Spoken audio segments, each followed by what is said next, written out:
Hello, हां बोल प्रसाद. ठीक आहे, सगळं व्यवस्थित चालू आहे. हो हो, काळजी करायचं काही कारणच नाहीये प्रसाद. सगळं अगदी स्मूथली चालू आहे आणि आम्ही एकदम रेडी होत आता. नाही नाही, तो पक्या भाई नाही आलाय आणि मला नाही वाटत तो आता येईल.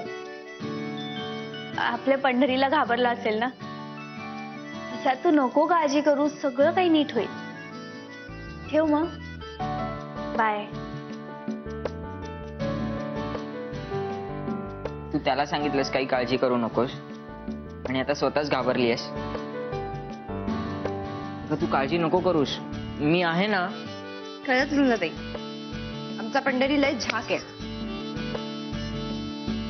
पण आनंदे, लोकांनी निदान सकाळचा नाश्ता करायसाठी तरी यायला हवं होतं. अरे पंढरी, येतील येतील लोक. अजून कोणाला माहित नाही ना आपलं हॉटेल इथे सुरू झालं ते. येतील. आयडिया, मी बाहेर जाऊन मोठमोठ्याने ओरडू का, गरमागरम भजी पंढऱ्या, आपण काय फेरीवाले विक्रेते होत का? आपलं कसं हॉटेल आहे ना, आणि आता शिव घडलाय, येतील लोक. पण काही म्हण, आपण जरा बोर्डला असा हार वगैरे घालायला हवा होता. निदान लिंबू मिरची तरी लावायला हवी होती ग. ए पंढरी, नको असं सगळं कशाला. हे बघ, आणि ह्या सगळ्यांनी काहीही होत नाही, अंधश्रद्धा आहे सगळं.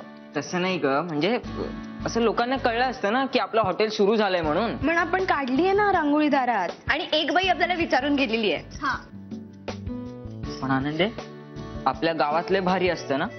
म्हणजे कुणाचंही हॉटेल सुरू झालं की मोठमोठ्याने गाणी लावतात, अशी मस्तपैकी लाइटिंग वगैरे केलेली असते. पण ते आपल्या गावात ना, ही मुंबई आहे. मुंबई येतं काय झालं, आपण इथं पण करू की लाइटिंग. तेव्हा एवढं सगळं करून उघडलंय हॉटेल, पण लोक येतील ना.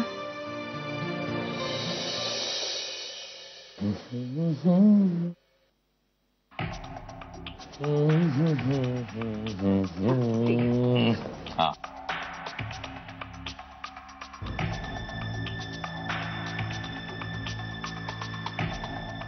अशी किती वर्ष अजून आपण कामं करायची आहेत आणि राबायचंय?